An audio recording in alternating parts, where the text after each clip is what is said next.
Bueno, y ahora es el turno de César Rendueles. El título de su ponencia es Tras la tutela odiosa en torno a los dilemas prácticos del marxismo. ¿Se oye? Sí. Bueno, muchas gracias. Quiero dar las gracias sobre todo a los organizadores, a todos ustedes también por asistir, a todos vosotros por asistir, pero sobre todo a los organizadores, que la verdad es que han dado un giro a estas semanas que llevaba un proceso de corrección de exámenes particularmente desolador y doloroso, y han transformado completamente esa sensación que tenía las últimas semanas con este estupendo congreso, también organizado además, con tanta eficacia que no es poco, ¿vale? Que es importante decir. Y como decía Mons, además termina un poco con esa idea, para mí al menos, que tenía en los últimos años, cada vez menos yo creo otra vez, pero durante algún tiempo sí, de que esta afición al marxismo era una especie de perversión, ¿no?, privada, que hay que disimular, siempre, bueno, sí, Marx, pero también un poco de filosofía analítica, ¿no? Marx sí, pero también Kant y tal, ¿no? Bueno, por fin, aquí sí que podemos hablar de Marx, además con cierta cordialidad. Y además estoy muy contento de que me hayan invitado junto con Ripalda y con Montserrat Galcerán, porque, bueno, hoy hace exactamente 5 años que yo leí la tesis doctoral en esta casa, fue mi última intervención aquí, y en el tribunal estaban Montserrat Galcerán y José María Ripalda, con lo cual... Y ahora estás tú. Sí. Estoy ahora un poco amedrentado, ¿no? La verdad es que estoy un poco amedrentado, entonces, y ya para rematarlo, bueno, me ha puesto esta mesa que estoy encantado, pero yo normalmente me dedico a cuestiones de teoría de la ciencia, de epistemología. Me interesa mucho las cuestiones praxeológicas y éticas, pero bueno, os pido un poco, en fin, de benevolencia, ¿no? Pues se ve a los niños cuando empezaron los primeros pasos, así, con cierta gracia, pero os pido un poco esa benevolencia, esa condescendencia. Bueno, mi intervención tiene por título un verso de la Internacional, ¿no?, Tras la tutela odiosa, que siempre me ha gustado mucho, que es donde la Internacional se centra en las dimensiones, como queráis llamarlo, morales, éticas de la revolución. ¿Os acordáis, no? Dice aquello de: basta ya de tutela odiosa, que la igualdad ley ha de ser, no más deberes sin derechos, ningún derecho sin deber. Lo he utilizado porque, entre otras cosas, esta intervención pretende ser un pequeño homenaje a Gerald Cohen. Gerald Cohen se murió hace unos meses, en verano. Y Gerald Cohen tenía por costumbre cantar en sus conferencias, ¿no? En medio de conferencias súper técnicas, pues empezaba a cantar canciones revolucionarias. Sabéis que Cohen se pagó sus estudios en Oxford, entre otras cosas, haciendo monólogos de comedia. Era un tío muy chistoso. Eran conferencias muy técnicas, pero siempre introducía esto: tranquilos que no voy a cantar, ¿no? Pero bueno, es un pequeño homenaje porque Cohen es de los personajes que más insultos, en mi opinión, inmerecidos ha recibido en los últimos años de la tradición marxista, y no es poco, ¿no? O sea, eso tampoco es poco. Y yo creo que es muy injusto y que, bueno, meses después de su muerte merece un mínimo homenaje. Sabéis que Cohen fue el autor de una teoría muy conocida del materialismo histórico, que publicó en el 78, pero muy poco después dedicó las últimas décadas de su vida a reflexionar sobre cuestiones éticas. Propuso, yo creo, una reflexión muy interesante sobre algunos dilemas característicos de las prácticas antagonistas históricas, que, en mi opinión, puede servir para evaluar también algunas alternativas contemporáneas, ¿no? Pues un poco eso es a lo que quería dedicar estos minutos. Yo creo que muchos compartimos la intuición de que las tradiciones marxistas, como señalaba antes Ripalda, sentaron las bases para una comprensión profunda, realista y eficaz de la justicia y la virtud en las sociedades modernas, ¿no? Yo, de hecho, creo que si merece la pena leer autores como Nozick, y yo sí creo que merece la pena leerlos, por cierto, es para comprobar lo exótica, lo radicalmente exótica que ha de ser una teoría que niegue estas intuiciones básicas, lo extremadamente exótica.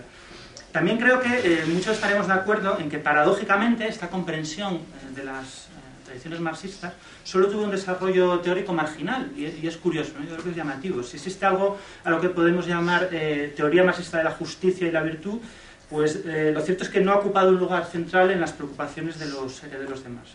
Tranquilos también, no voy a realizar yo ese análisis, ¿no? Lo que sí voy a tratar es de dar algunas pistas no sistemáticas, muy desordenadas, os lo aviso ya, acerca de sus condiciones de posibilidad y, sobre todo, acerca de su oclusión histórica en la época heroica del marxismo y de la reformulación de esta oclusión que se produjo después del 68, ¿no? En las tradiciones 68istas del marxismo occidental. Me gustaría plantear la cuestión en términos muy sencillos, muy elementales, mediante una pregunta. ¿Por qué el marxismo, el socialismo, o más en general las corrientes emancipatorias dominantes en el siglo pasado, han sido tan refractarias a su autocomprensión ética? ¿Podrían o deberían haber sido las cosas de otro modo? Si me perdonáis el tono oracular, que queda pues muy sentencioso, el siglo XX, que entre otras cosas fue el siglo del marxismo, es algo que yo creo que nunca deberíamos perder de vista, que fue el siglo del marxismo y es algo extraordinario. Como digo, el siglo XX fue un siglo dramático, es uno de los periodos más sangrientos que conocemos, al menos en términos cuantitativos. Tengo aquí datos, se calcula que entre 1900 y 1993 se produjeron 154 guerras que se cobraron más de 100 millones de vidas, de las cuales el 80% eran civiles. Henri de Luca es un novelista italiano que fue, entre otras cosas, jefe de seguridad de Lota Continua y que se enfada mucho cuando alguien se mete con el siglo XX, ¿no? Cuando hablaba del siglo XX se enfada muchísimo. Suele citar un poema de Mandelstam sobre el siglo XX que dice así: siglo mío, bestia mía, ¿quién sabrá hundir los ojos en tus pupilas y pegar con su sangre las vértebras de las dos épocas? Como digo, un siglo consagrado casi cotidianamente al drama. En cambio, yo diría que la tragedia, no el drama del siglo, pertenece a las tradiciones socialistas, pertenece al marxismo. La tragedia, no el drama, ¿no? Yo creo que esta distinción entre drama y tragedia se queda muy bien ejemplificada en una historia que contaba el propio Gerald Cohen en un hermoso libro. Es una historia que habla de su tío que vivía en Checoslovaquia. Os lo leo directamente mejor. En agosto de 1964 pasé 2 semanas en Checoslovaquia, en concreto en Praga, en casa de la hermana de mi padre, Jenny Fred, y su marido Norman. Estaban allí porque Norman era en ese tiempo editor de la World Marxist Review. Una tarde planteé una pregunta sobre la relación entre la justicia, o mejor, de forma más general, entre los principios morales y la práctica política comunista. La pregunta provocó una respuesta sardónica por parte del tío Norman. No me hables de moralidad, dijo con algo de desprecio. No me interesa la moral. El tono y el contexto de sus palabras le dieron esta fuerza. La moralidad es puro cuento ideológico, no tiene nada que ver con la lucha entre el capitalismo y el socialismo. En contestación a la frase de Norman dije: pero tío Norman, eres un comunista de toda la vida, seguro que tu actitud política refleja un fuerte compromiso moral. No tiene nada que ver con la moral, replicó elevando ahora el volumen de su voz. Estoy luchando por mi clase. Erich Hobsbawm, en la historia del siglo XX, pues, nos cuenta un montón de historias de algunas personas con vidas todavía más comprometidas que la del tío Norman, ¿no? A mí una que me gusta mucho, que es la de Olga Benario. Olga Benario era la hija de un abogado próspero, abogado muniqués. Olga Benario ingresó en la Liga Juvenil Comunista Alemana en 1923, cuando tenía 15 años. Y Benario, bueno, enseguida destacó en las luchas contra las milicias nazis, ¿no? Las luchas callejeras, hasta que ella y su compañero, Otto Braun, que era otro famoso militante, fueron encarcelados. Benario fue liberada, como digo, y Benario participó en el asalto a la prisión donde estaba Otto Braun para liberarlo. Entonces ambos consiguieron huir a la Unión Soviética. Y lo siguiente que sabemos de Olga Benario fue que apareció en Brasil, donde se unió a Luis Carlos Prestes, líder de una larga marcha insurreccional a través de las zonas más remotas de Brasil. El levantamiento de Luis Carlos Prestes fracasó, fue derrotado por el gobierno brasileño, que entregó a Benario a la Alemania nazi, donde murió en un campo de concentración. Pero esto no queda aquí, porque Otto Braun, por su parte, se fue a China, donde participó en la larga marcha de Mao. Fue uno de los pocos occidentales que participó en la larga marcha de Mao, ¿no? Yo creo que hay algo profundamente trágico, ¿no? En el sentido más profundo y originario de la expresión, en el modo en que estas vidas, de una altura moral sin parangón, fueron vividas como el resultado de fuerzas e imperativos extrapersonales, ¿no? Como el mero juego a lo sumo de algún tejemaneje entre el para sí, el en sí y este tipo de cosas, ¿no? Tal vez por eso estas vidas tan alucinantes apenas han dado pie a una narrativa propia, y es muy curioso, ¿no? Hay muy pocas novelas, muy poca narrativa, gran narrativa acerca de esto. Los héroes revolucionarios leninistas, los revolucionarios profesionales leninistas, ¿no? Tienden a carecer de esa especie de cromatismo psicológico, ¿no? Que necesita la gran tradición de novela moderna, ¿no? Se parecen más, para entendernos, a Antígona que a Madame Bovary, para entendernos. Por ejemplo, el socialista que aparece en medio de la riqueza antropológica de los cosacos en el Don Apacible, esa horrible novela de Solokhov, es una presencia distante, fría, ¿no? No hay bondad, no hay orgullo moral en alguien que, sin embargo, ha decidido dedicar su vida a los demás. Es algo que Brecht comprendió muy bien y en torno a lo cual eligió no solo toda su obra, por supuesto, sino su propia vida y su compromiso político. Zizek lo contaba con mucho gracejo, ¿no? Cuando recordaba a Brecht aplaudiendo a los tanques soviéticos que en 1953 se dirigían a reprimir una huelga de obreros en la Stalinale, ¿no? Lo recordaba con mucha gracia. Benjamin lo expuso de una forma menos sardónica, pero también con mucha claridad. Leo a Benjamin. Marx se planteó el problema de hacer surgir la revolución de su contrario desde el capitalismo sin recurrir al ethos. Brecht traslada el problema a la esfera humana. Quiere hacer que surja por sí misma, sin ethos alguno, la figura del revolucionario desde el tipo malo y egoísta a partir de la bajeza y la vileza. Bueno, pues la apuesta de Gerald Cohen, en sus escritos éticos, es que el marxismo necesita, el socialismo necesita, un poco de lo que él llama la panacea de la transformación personal, ¿no? Lo dice así de una forma muy irónica, ¿no? La panacea de la transformación personal. El compromiso ético con la comunidad. Necesita de eso. A mí me contó alguien hace tiempo, yo no lo he leído, ¿no? Pero me contó alguien que en ABC hace décadas se publicó un artículo sobre una especie de editorial sobre los conflictos de clase, la cuestión social, que venía a decir algo así, creo que se citaba literalmente, decía algo así: si los pobres tuvieran más paciencia y los ricos más generosidad, todo se arreglaría. A mí me parece que buena parte de la filosofía política se mueve en ese nivel intelectual, os lo confieso, ¿no? O sea, en cualquier caso, yo creo que la frase refleja pues, claramente las debilidades de las teorías personalistas, por eso Cohen, que no es ningún idiota, ¿no? Lo dice con ese tono irónico. De todas formas, no todas las teorías personalistas cotidianas son tan rancias e hipócritas como la del ABC, ¿no? En El corto verano de la anarquía, ese maravilloso libro sobre Durruti, se dice algo así como: en cada pueblo había al menos un obrero consciente, el cual se distinguía porque no fumaba, no jugaba, no bebía, profesaba el ateísmo y no estaba casado con su mujer, a la que era fiel. Lo cual creo que explica, entre otras cosas, por qué sí hay una gran tradición narrativa sobre héroes anarquistas o criptoanarquistas, ¿no? Por supuesto, la resistencia del marxismo a esta especie de personalismo es mucho más interesante de lo que algunos marxistas, y desde luego muchos adversarios del marxismo, han dado a entender. Yo creo que tiene que ver con las gigantescas disimilitudes en el orden de magnitud de determinadas relaciones sociales que aparentemente, y solo aparentemente, conviven en el mismo universo. Yo, cuando doy introducción a la sociología, suelo explicar esto con algunos ejemplos. Y, bueno, me lo habréis oído contar a algunos porque siempre les pongo estos ejemplos. Uno de ellos es la huella ecológica, ¿no? Son traducciones físicas de desigualdades. Uno es la huella ecológica y otro es lo que se llama el desfile de los salarios. Os lo leo para abreviar en la versión de Jean Pen, que es un economista. Os lo leo. Imaginemos un desfile nacional donde la población se ordena por altura según sus ingresos económicos. Aquellos con ingresos medios miden unos 70 metros, mientras los que no llegan a un metro están representados por la línea del umbral de la pobreza. Mientras la gente desfila, los niveles aumentan, ¿no? Entonces, primero, así para entendernos, vemos pasar un montón de nanitos, ¿no?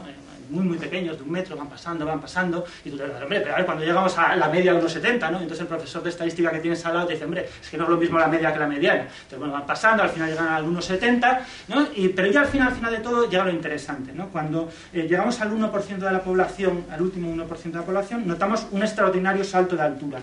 Directivos de fútbol como Sir Alex Ferguson, que ganan 6 millones de euros, miden 300 metros, relativamente enanos si lo comparamos con David Beckham, que alcanza una altura de 3 kilómetros. Pero el desfile, ¿no?, termina con los gigantes como Bill Gates o Paul Allen, que pueden llegar a medir unos 15 kilómetros. ¿Qué papel juega la transformación personal en esta gigantomaquia, ¿no? que es la lucha de clases? Bueno, la respuesta clásica al marxismo, todos lo sabéis, es que es muy pequeño, ¿no? Que en este campo de batallas de pulgas frente a colosos, la ética queda de algún modo absorbida por las relaciones sociales. Es un poco como ese chiste del Papa, que seguro que ese chiste tan malo sobre el Papa, en que el Papa va a un país que africano está padeciendo una hambruna terrible, ¿no? Y un montón de niños famélicos, esqueléticos, hechos polvo, y le pregunta a un cardenal de su cortejo: cardenal, ¿pero qué les pasa? ¿Por qué están estos niños tan delgados, no? Y el cardenal dice: su santidad, es que no comen. Y entonces se agacha y dice: hay que comer, guapo, hay que comer.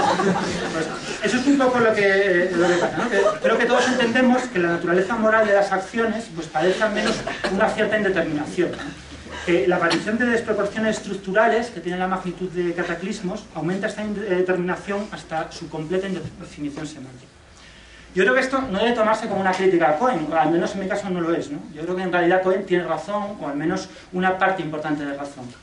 Creo que la fuerza de su reivindicación de la transformación personal tiene que ver con el modo en que las teorías de la justicia, académicas o populares, ¿no?, teoría en sentido amplio, dejan sin cobertura estas teorías algunas relaciones sociales muy significativas. Esto tiene mucho que ver con lo que decía Monse antes.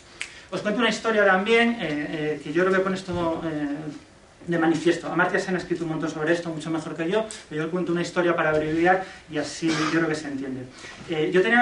Tengo una amiga que es profesora en una universidad, no os digo cuál, y entonces varias compañeras del departamento solían o suelen bajar a tomar café a la cafetería, ¿no? Todos los días a la mañana. Entonces, bueno, pues ya sabéis, para no pagar cada una el café y hacer el lío al camarero, cada día más o menos pues iba pagando una. No había un acuerdo rotatorio ni nada parecido, pero bueno, más o menos cada día pagaba una de todas las demás, menos una de ellas, que nunca pagaba, jamás pagaba, ¿no? Y entonces fue pasando el tiempo, pasaban las semanas, nunca pagaba. Hasta que un día fue esta amiga mía a pagar y dije, no, quieta. Y entonces dijo ella, bueno, va a pagar ella por fin lo de todos, ¿no? Y dijo ella, no, hoy cada una lo suyo. Entonces, si os dais cuenta, realmente no hay nada exactamente injusto en esta falta de empatía. O sea, no hay ninguna teoría de justicia que pueda decir, no hay nada exactamente injusto, es otra cosa, ¿no? Es otra cosa. Esta empatía, este compromiso con los demás. Las normas de reciprocidad, que por cierto son muy características de las economías primitivas, o sea, esto es muy característico de todas las economías tradicionales, dependen de alguna otra cosa que no es exactamente la justicia. Creo que una de las razones del fracaso de las tradiciones emancipatorias históricas fue su escasa capacidad para comprender, potenciar y difundir su propia articulación ética en estos términos, ¿no? Lo que pretendo explicar de otro modo es por qué Cohen, aun teniendo razón, no puede tenerla sin más, es decir, porque aquí hay una especie de dilema práctico. En un texto más reciente, Cohen reflexionaba en torno a una pregunta tan básica como esencial. ¿Por qué no el socialismo? ¿Por qué no? ¿Por qué ha renunciado la tradición política contemporánea al socialismo? Tomaba como punto de partida un ejemplo interesante y que de nuevo tiene que ver con lo que ha contado antes Monse. Una acampada, una excursión, ¿no? Una excursión al campo en la que nos repartimos el trabajo de un modo igualitario y comunitario, ¿no? Cocinar, pescar, fregar los platos, ¿no? Pues eso, pues si alguien de repente estás en medio de la acampada, llega con un montón de manzanas que ha cogido de un árbol y te las intenta vender, pues ya se ha vuelto loco, ¿no? Pues no vengas de acampada si no quieres compartir las cosas. La idea es aproximadamente la de Cohen, ¿no? Que podemos localizar en numerosas prácticas cotidianas principios prácticos socialistas. Esta es la idea. Vivimos a menudo situaciones en las que las motivaciones personales no son aquellas que rigen en el mercado y que están articuladas por un cierto sentido de la igualdad y de la pertenencia a una colectividad. Son situaciones cotidianas que todos hemos vivido. Algunas son tan triviales como discutir por quién paga, ¿no? En el sentido de que pago yo, ¿no? Mi dinero no es bueno, ese tipo de situaciones, ¿no? Y otras son tan cruciales como cuidar a un pariente enfermo, a un amigo enfermo. Por comodidad, voy a hablar de estas prácticas en términos cercanos al comunitarismo, pero bueno, a quien le moleste este léxico, yo creo que posiblemente podría traducirlo en términos de fraternidad, que es un léxico honorablemente republicano. No es más importancia a los términos comunitaristas. Lo que es importante, y eso sí que hay que dar importancia, es que esta fraternidad, comunidad, como lo queremos llamar, no tiene que ver necesariamente con la cordialidad, que en cambio es un valor típico del primer liberalismo, la cordialidad. Nos llevaremos bien o mal con nuestros padres e hijos, pero no les cobramos por nuestros cuidados. En cambio, en el mercado arruinaremos a un país, obtendremos beneficios de una situación de debilidad o despediremos a nuestros empleados, pero siempre con excelentes maneras. La pregunta que hace Cohen es, ¿podemos transferir estas realidades comunitarias cotidianas a un proyecto político general? ¿Podemos hacerlo? ¿No debería ser, por tanto, este ethos comunitario un elemento central de la apuesta política socialista? Bueno, sabéis que Marx era perfectamente consciente de esta posibilidad, ¿no? Pero fue extremada y sistemáticamente reacio a recurrir a ella como justificación de su proyecto político. En los escritos de la Gaceta Renana está clarísimo, ¿no? Hay un rechazo a estas realidades tradicionales comunitarias, yo creo que muy explícito. Por un lado, yo creo que muy razonablemente era renuente a sobrevalorar las prácticas sociales tradicionales, ¿no? No es que hubiera gran cosa que celebrar, sin duda, en los sometimientos, violencias y supersticiones de las sociedades antiguas. Eso es lo que pone de manifiesto precisamente el verso de la Internacional, que nos llama a emanciparnos, ¿no? Y librarnos de tutelas. También Marx, yo creo que muy razonablemente, era escéptico acerca de la posibilidad de exportar estas prácticas comunitarias cotidianas a un contexto tecnológico avanzado, ¿no? ¿Podemos fabricar ordenadores como quien se va de acampada?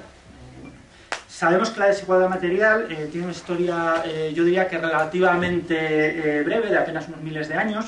La desigualdad de estatus también sabemos que es prácticamente universal. Pero también sabemos que desde el Neolítico la historia del desarrollo productivo, la historia del desarrollo tecnológico, es la historia de la desigualdad. Son conceptos prácticamente que avanzan conjuntamente, ¿no? ¿Puede la igualdad, retomando el verso internacional, ser la ley en un contexto tecnológicamente avanzado, que es el que le interesaba a Marx? A Marx no le interesaba ningún primitivismo ni nada parecido, ¿no? Parece haber alguna clase de conexión, al menos empírica, ¿no?, entre la organización social compleja, el desarrollo tecnocientífico y la desigualdad. Luego voy a dar un contraejemplo, yo creo que interesante a esto, a esta conexión empírica, pero bueno, es algo yo creo que relativamente aceptable.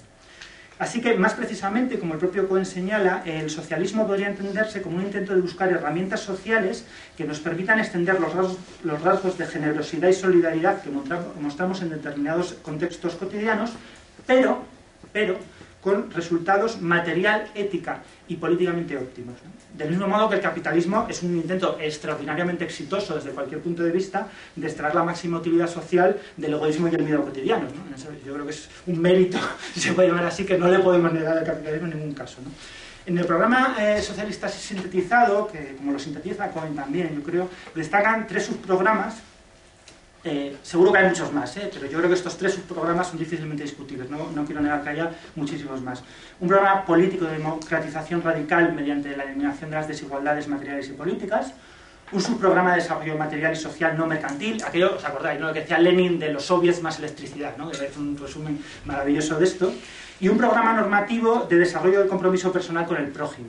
Este es un punto, yo creo, muy importante, crucial, pero muy resbaladizo porque da lugar a visiones completamente antagónicas entre sí.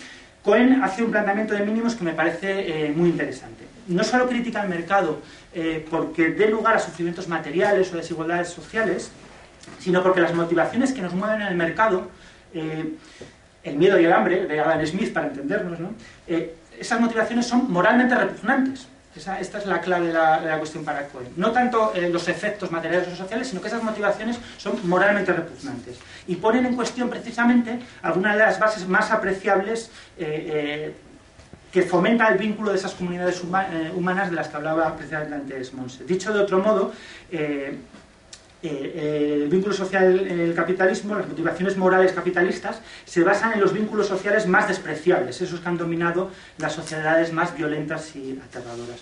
Yo creo que Marx estaría totalmente de acuerdo con esta idea, ¿no? Es una idea de Marx que a menudo causa ciertos rubores cuando Marx piensa en las sociedades postrevolucionarias, casi, bueno, pues como comunidades artísticas, pero que a mí al menos me parece completamente honorable.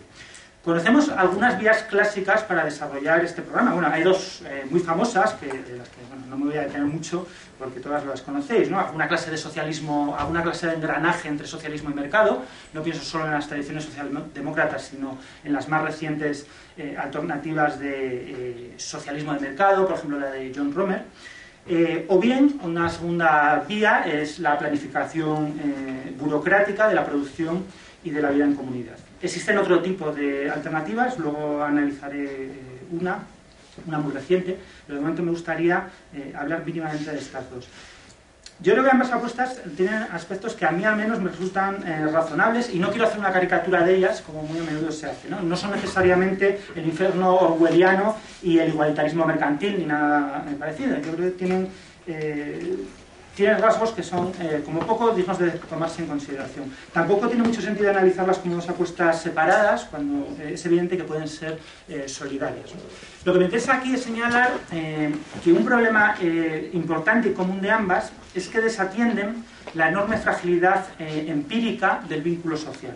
Los contextos comunitarios son profundamente frágiles, lábiles. Voy a poner un ejemplo para que se entienda esto rápidamente sin enrollarme. Es un ejemplo de Dan Ariely, que es, yo creo, revelador. Daniel Alier es un psicólogo cognitivo que cuenta en uno de sus libros algo que pasó en una guardería israelí.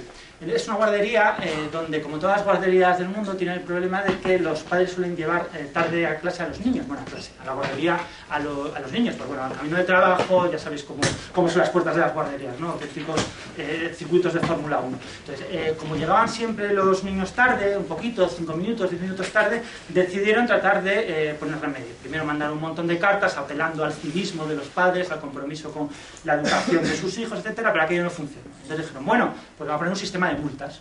Vamos a decir, quien llegue tarde paga tanto dinero, un poquito de dinero. ¿Qué es lo que pasó? Pues lo que pasó es significativo, que los padres empezaron a llegar muchísimo más tarde, porque dijeron, hombre, pues tome 10 euros y llega una hora más tarde, ¿no?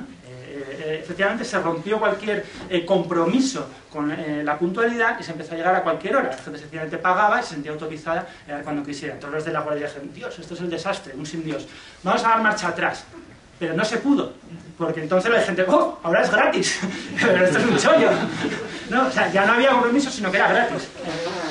Y eso es un fenómeno, bueno, pasa muchísimo, ¿no? Enseguida vais a pensar en ejemplos cercanos a vosotros en los que pasa esto mismo. Yo creo que este ejemplo pone de manifiesto cierta incongruencia compleja, y es compleja esta incongruencia, entre mercado y comunidad, que Polanyi intuyó muy bien, ¿no? Intuyó a la perfección. Los mercados tal vez sean útiles, pero tienen un componente carcinógeno, por usar la metáfora de John Murtry, expansivo y sobre todo difícilmente reversible. Esto es lo crucial, ¿no? Por eso la mayor parte de las sociedades tradicionales han limitado mucho el espacio del mercado, excluyendo numerosas relaciones sociales. Yo diría que esto tiene una doble moraleja. Por un lado, los mercados se nutren de la comunidad, pero no pueden generarla. Por otro lado, el vínculo social se parece más al cristal que a la plastilina, ¿no? Para entendernos. Una vez roto, pues es muy complicado de recomponerlo con facilidad. Por eso, aunque cierto tipo de mercado pueda ser teórica o fácticamente, yo creo que más bien teóricamente, compatible con la igualdad, parece en efecto que existe una incongruencia con el ethos comunitario que reivindica Cohen. Pero yo creo que algo parecido pasa también, y es algo de lo que se ha hablado mucho menos, con la segunda vía, ¿no? Con la vía burocrática. Entiendo burocracia aquí, no en el sentido que antes con el micrófono cerrado hablaba Ripalda de ella, sino, bueno, en un sentido no necesariamente peyorativo, como un proceso de racionalización weberiano, si lo queréis decir así.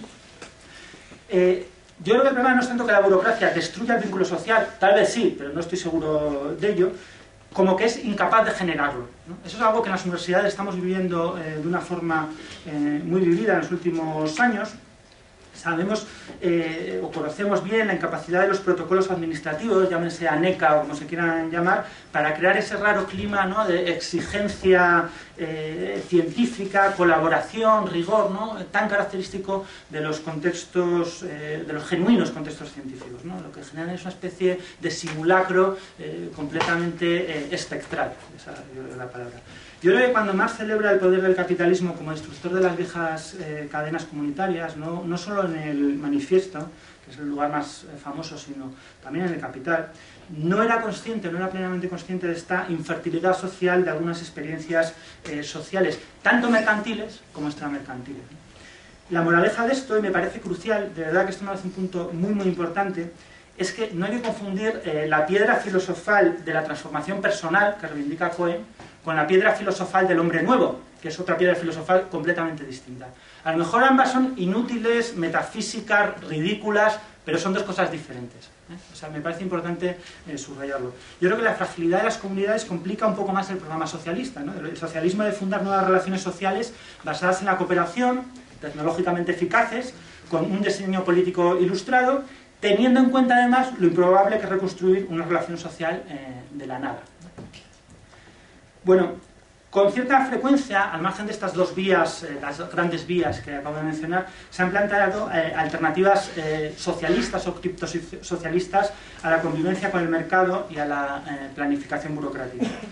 En los últimos años ha aparecido una en la que bueno, yo me he visto personalmente implicado y que me interesa muchísimo, que es la aparición de una brumosa, aunque yo creo que intensa, ideología dentro de los movimientos cooperativos telemáticos, los movimientos a favor del conocimiento libre, la cultura libre, el copyleft, como lo queráis llamar. Ya sabéis de lo que estoy hablando. A menudo se caricaturiza mucho estos movimientos de un modo, yo creo que poco deportivo, porque de hecho lo cierto es que la propiedad intelectual es un componente esencial del capitalismo contemporáneo, pero al margen de eso, yo creo que son interesantes que plantean alternativas, o intentan plantear alternativas, como veremos ahora, en mi opinión, fallidas, pero intentan plantear alternativas a esta doble vía de un modo cercano a otros movimientos que ha habido en el pasado, ¿no?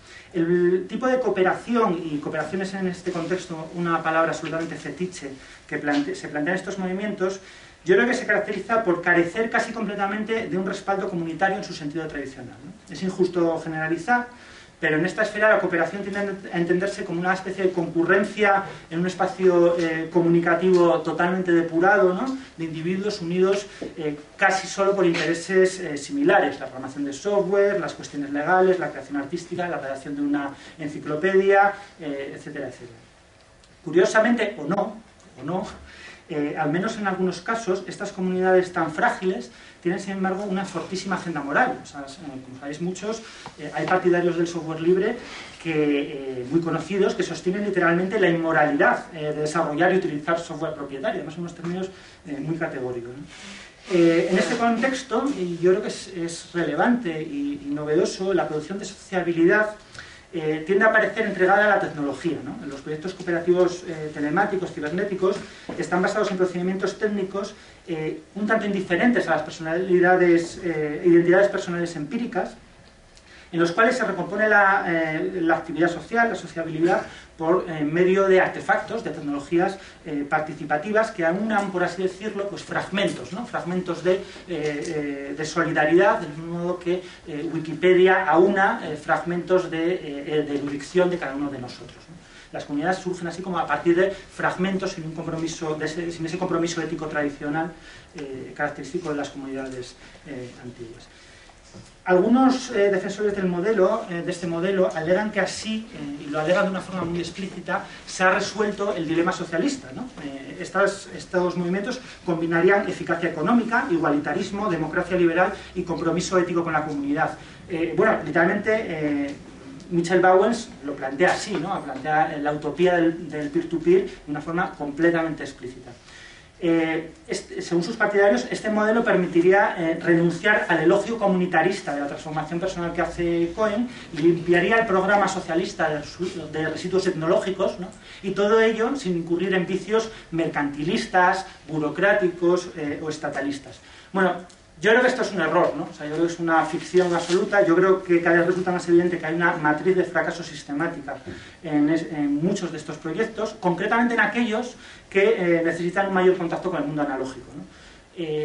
Y es una pena, es una absoluta desgracia, porque yo creo que proyectos absolutamente necesarios, que podrían haber cambiado muchísimo las cosas, están padeciendo esta matriz de fracaso sistemático, ¿no? Supongo que no hace falta, no voy a hacer aquí un repaso de estas cuestiones, que os recuerde el destino de una iniciativa tan loable como fue la del ordenador de los $100, los problemas de falta de transparencia científica que está generando una iniciativa imprescindible, completamente imprescindible, como es Open Access, o las famosas guerras de Wikipedia, ¿no? Yo diría que los movimientos de conocimiento libre no consiguen desarrollar todas sus potencialidades porque están experimentando la ausencia de un soporte institucional amplio. Pensemos qué pasaría en este contexto si se retomara el programa clásico de la izquierda de hacer intervenir pues a instituciones públicas como garantía del acceso generalizado al conocimiento de la información, ¿no? Imaginémoslo. De todas formas, lo que me interesa no es tanto el futuro de este movimiento, que por otra parte, insisto, conviene no infravalorar. Lo que me interesa mucho más es que los problemas de este modelo quintaesencian tendencias presentes en numerosas prácticas antagonistas, características de eso que se ha dado en llamar, y creo que de una manera de nuevo muy injusta, izquierda líquida, ¿no? Yo creo que de nuevo es un modelo con aspectos fallidos que deberíamos reconsiderar. Para tratar de ahondar en esto, no me voy a enrollar mucho más, 10 minutillos, voy a cometer una falacia naturalista, lo hago conscientemente y que espero que me toméis como una especie de analogía, ¿no? Bueno, sabéis que muchos manuales de ciencias sociales comienzan distinguiendo así en broma entre dos tradiciones principales, la del Homo sociologicus y la del Homo economicus. La corriente del Homo economicus es la que privilegia los mecanismos explicativos basados en la racionalidad instrumental, los mecanismos explicativos individualistas, así para entendernos a bote pronto, ¿no? Es aquella que trata de explicar los distintos fenómenos sociales a partir de los distintos tipos de cruce de estas conductas basadas en racionalidad instrumental. La segunda corriente centra su atención fundamentalmente en las normas. El Homo sociologicus centra su atención fundamentalmente en las normas. Es que hablo muy rápido. Bueno, pues esa segunda tradición centra su atención fundamentalmente en las normas que vertebran nuestra acción común, ¿no? También para entendernos en reglas autónomas no reducibles a acción instrumental. Esto es completamente escolar, no me voy a detener esto, es en fin, simplemente un recordatorio, ¿no? Es más interesante recordar también, sé que recordar, que históricamente esta distinción está en el origen mismo de las ciencias sociales, ¿no? Y está históricamente en el origen de las ciencias sociales de un modo muy peculiar. Una explicación tópica, pero yo creo que muy realista, del origen de las ciencias sociales, pues localiza su surgimiento en el momento de fractura de las sociedades tradicionales, cuando una crisis generalizada de esas sociedades, aquello se debió llamar la cuestión social, ¿verdad? Pues de alguna forma obligó a una serie de, bueno, todavía no, pero de científicos sociales incipientes a preguntarse, bueno, pues por los motivos de esa fractura, ¿no? Y por los motivos de aparición también de sociedades modernas, individualistas, vertebradas por relaciones de mercado, etc. Esto ha dado pie a un juego conceptual complejo que justifica ese otro tópico también de que las ciencias sociales siempre tienen una cierta carga política, ¿no? Los científicos sociales del 19 trataban de explicar un fenómeno social novedoso en aquel momento, como era el individualismo moderno, del que hablaba Monse antes, al tiempo que o bien consideraban que el individualismo era la estrategia metodológica idónea para analizar ese individualismo, ¿no? O bien trataban de detectar sedimentos normativos tras ese individualismo superficial. Son las dos grandes tradiciones, así haciendo un esbozo impresionista, ¿no? de la sociología clásica, bueno, pues a las que da lugar esta crisis iniciática. Por eso esta dicotomía ha dado lugar con mucha frecuencia a dos posturas radicales. Por una parte, la reducción de normas a conductas instrumentales, en millones de ejemplos. Si nos vamos a la Facultad de Economía, pues seguro que hay un montón de gente que nos explica cómo prácticamente cualquier regla social se puede reducir por algún también tejemaneje relacionado con la teoría de juegos o algo parecido, ¿no? a una clara conducta instrumental. O bien, otra tradición colectivista ha tratado de entender el individualismo como el horizonte normativo de nuestra época, ¿no? El individualismo sería, pues, un contexto etnológico más, como otros tienen la religiosidad extrema o algo por el estilo. Yo creo que son dos posiciones erróneas, es algo que ha señalado en alguna ocasión Steven Luckes, que es un sociólogo que a mí me interesa mucho.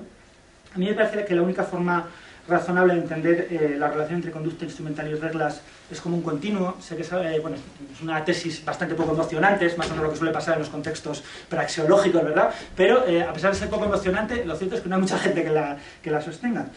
Y precisamente la sociología clásica llamó instituciones sociales a los mecanismos cotidianos que ponemos en juego en nuestra vida para movernos en este continuo bituminoso que es bueno, pues el continuo de esta convivencia entre racionalidad instrumental y reglas sociales no reducibles a racionalidad instrumental.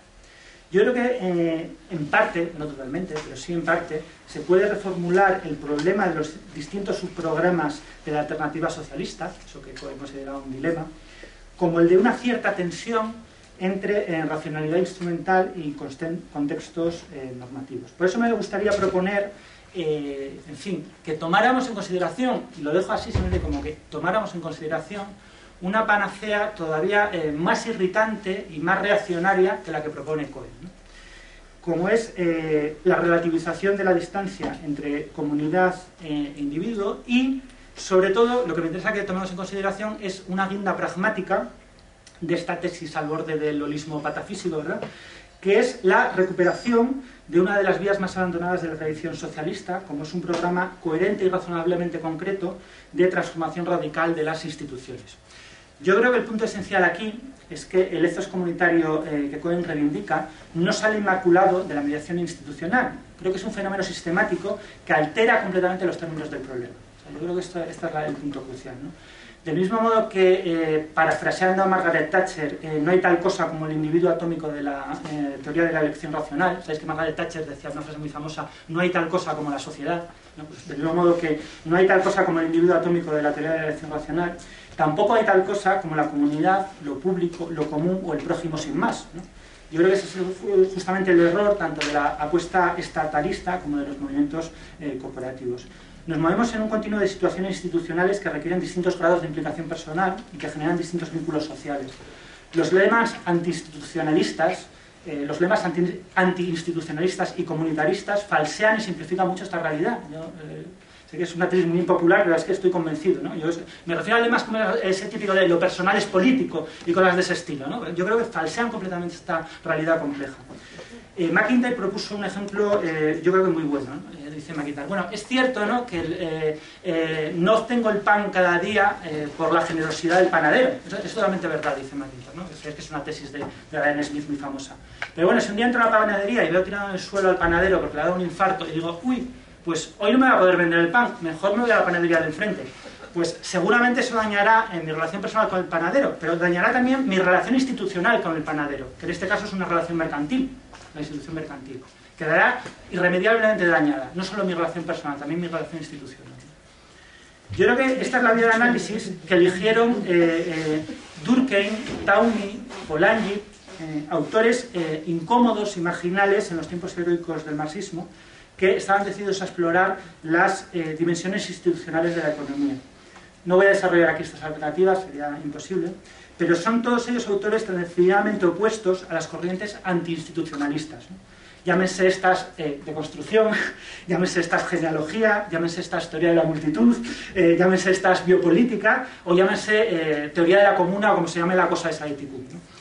Yo creo que este programa tan intensamente desacreditado es muy cercano a Marx. Yo no creo que sea casual que en el Capital los mayores elogios se los lleven los inspectores fabriles, acordaos, los mayores elogios del Capital se los llevan los inspectores fabriles, no los revolucionarios, Marx es muy condescendiente con los revolucionarios siempre, y es muy curioso, ¿no? Dice, sí, revolucionarios sí, pero siempre tiene, con Cabet, ¿no? Con Cabet hay unos insultos a Cabet, le dice, bueno, sí, este tío es muy heroico, ¿no? Es muy heroico, sin duda, hay que reconocer al compañero Cabet, pero luego siempre tiene, en cambio con los inspectores fabriles no es un elogio total, ¿no? Lo mismo cuando en las pocas líneas donde Marx piensa en la sociedad posrevolucionaria, ¿de qué nos habla? Pues nos habla de un instituto de formación profesional. Acordaos, de un instituto de formación profesional y de poco más, ¿verdad? Yo creo que esto no quita ni un ápice de radicalismo a las transformaciones que propone Marx, lo que hace es dotarlas de un significado coherente que elude la creación ex nihilo. De hecho, en última instancia, creo que una buena reformulación en términos no comunitaristas de la crítica que Cohen planteaba a su tío Norman, es que el marxismo ha sido incapaz no tanto de promover una cierta personalidad ética, cuanto de que no ha sido capaz de aprovechar la fuerza normativa de sus propias prácticas institucionales. Pensad en la fuerza institucional del partido, pensad en la fuerza institucional de los sindicatos, pensad en la fuerza institucional de las cooperativas. Y ha sido incapaz porque estaba fascinado, completamente fascinado, por la potencia del acontecimiento.